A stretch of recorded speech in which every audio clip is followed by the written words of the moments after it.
Stoughton. I'm at Productronica 2025 and I'm on the Co-Young booth. I'm joined by Mike Buetow of PCEA and of Circuit Assembly, and you know, everybody knows Mike, so this is pretty straightforward. Tell me a bit about what's going on with Printed Circuit PCEA? Printed Circuit Engineering Association. But also I'm really interested to hear about what you're doing with the events next year and the assets that you have, kind of media assets that you have, and you're looking to elevate that and do a little bit more with that. Right, so thank you for having me on first. Pleasure. PCEA, I think as you know, is a network for electronics engineers. Yeah. And so, you know, we focus from design, fabrication, and then into assembly.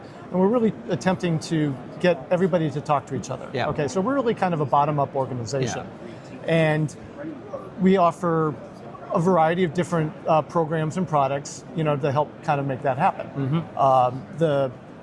Probably the best known would be our PCB East and PCB West trade shows. Yeah, okay. Absolutely. We also have, as you mentioned, PCD&F and Circuits Assembly Magazine. Yep. They've been around for 40 years, okay, yep. So people know. Yep. I feel like I've been around forever too, that's kind of... Well, you're part of the fabric of the industry, so... Yeah, I think I'm kind of blending into the upholstery at this point, right? There you go. I would say that from a programming standpoint, you know, the area that's probably less known that we offer, but actually the fastest growing is our training services.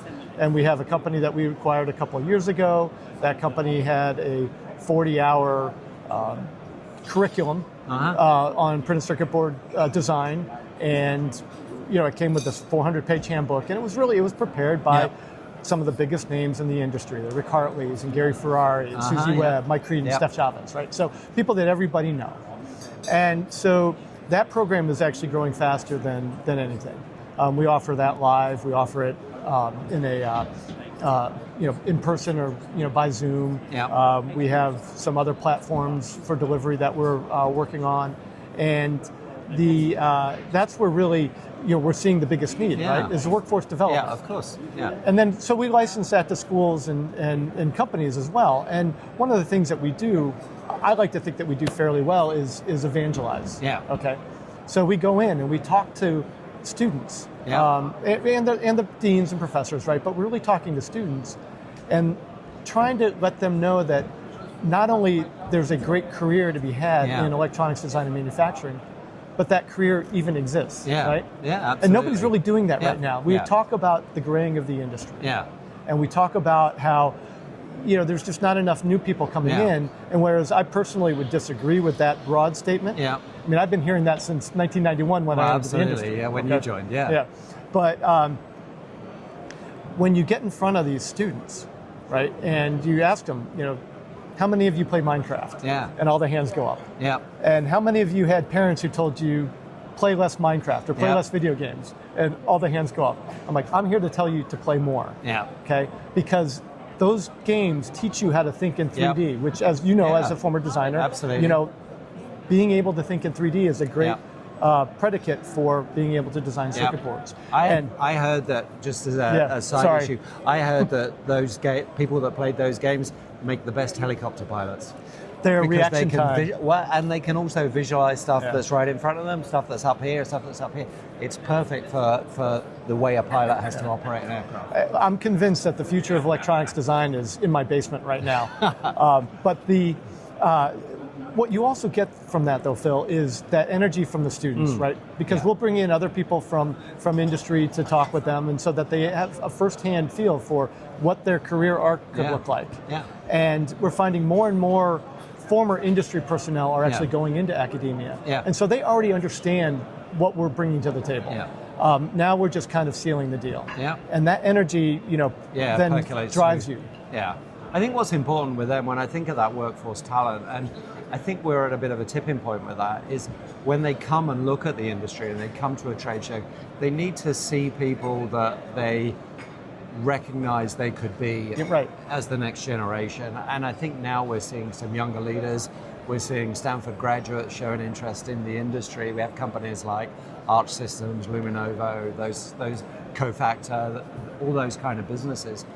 I think then there is that excitement, and I am seeing a much stronger generation. I feel like we missed one I feel like there is a bit of a missing generation of 40-somethings. There's a whole bunch of 50-somethings, 60-somethings plus, but there's now some really successful 20-something and 30-something. So yeah, I feel quite good about that at the moment. I feel like it's moving in the right direction. Yeah, you're preaching to the choir. I mean, if you go back to 99, 2000, 2001, I mean, we lived through that time where the dot-com, bubble and then the burst. And then what happened was all the young folks in the industry kind of got pushed out. A lot of it domestically moved to Asia. Same with here in Europe, it moved to Asia. And there wasn't a lot of backfilling for a long time. And so if you remember from like your statistics class, it's a binomial distribution, right? It's two bumps. But we are seeing, a lot of people that are over 55, that's the big bump. And then the people from 30 to 55 is the low bump. And then there's people that are under 30, that's actually now a bigger, it's growing, okay? It's not as big as the over 55, but it is starting to backfill. Yeah, and once that bump's got momentum, it'll continue to fill out. Tell me a bit about what's going on with the events this year. You have a very successful roster of events. Like you, they're part of the fabric of the industry. People are used to seeing them, but you have the opportunity to go beyond what you've done with them before and do even more with them. Right. So, we do PCB West, PCB East. Last year, in 2025, we added a Midwest show called PCB Detroit. We have that on the campus of Wayne State University, which is actually one of our college licensees for our training program. Perfect. And, we did notice that there was a little bit of a gap in terms of the demographics that were attending our shows. The PCB East show in 2026, which takes place in the Boston suburbs, we are now co-locating with FPGA Horizons. Okay. Adam Taylor from FPGA Horizons is the guy, and for that space, and we see FPGA and PCB as really being complementary technologies. Absolutely, The other thing we've done is we've added a 2-day assembly conference to that program. And so now we have 4 full days, 4 design, 2 FPGA, 2 assembly. Okay. And Chris Shea, who you may know, is putting together the technical conference for us. Nice. We have quite a few companies that have already signed on, including some of the big component distributors, AMD, which I mean, as component guys go, they're right there. So some of the other FPGA guys have signed on. And so we already see kind of a push to for the assemblers to join what's going on in New England. And there really isn't anything on the East Coast right now for assembly. And taking a bit more of an ecosystemic approach, which is I think what we all need to do. We all need to get out of our little silo of printed circuit boards or EMS thinking they're different. They're all part of this, this very critical process. When we've been doing work here in Europe with respect to representing the industry at government level, they need to understand that, chips are just part of the CHIPS Act. If you don't support the PCB industry, you don't support the assembly industry, you don't support everything that's around it, it just doesn't function. Right. So from the start, our founders really wanted to create an environment where designers weren't siloed. So they recognized that there was a need for an organization where designers could get together and talk, right? That's important. Many times the designers are actually siloed inside of their own companies. But we also know that it's very important for designers to understand what's going on at manufacturing and assembly. And so you can design a 45-degree angled via buried through 40 layers of a circuit board, and who could build it, right? Absolutely. So you have to understand as a designer, right? Right. Well, I mean, all the printed electronics guys will say, we can, but you have to understand as a designer what the constraints are at fabrication and assembly. And by the same token, fabricators and assemblers have to understand, what the designers are capable of, really, what the new component packages are, what's pushing the boundaries of circuit technology. And so it really needs all of the above. And I'd like to think that, through like our Discord server, through our technical conferences, we're starting to kind of meld that community together. I think it's huge. I mean, for the last 10 years we've been talking about Industry 4.0. I'm disappointed with the success we've had, but at least we've got all of the machines connected. And everybody talks about getting data out of the silos, but it's really getting the people out of the silos, getting these individuals out and getting them connected and getting them to collaborate. And I think one thing from Industry 4.0, the dividend might be something that actually enables AI, and I'm excited about that. But the only way we're going to have successful AI is if people share it, because it won't work if it's just like, here's an AI on my machine, or here's an AI that works with my machine and the machine that's next to it. It has to be much larger. So bringing those communities together to develop these ideas is really exciting. I think you nailed it. Okay, there's so many parallels between 4.0 and AI.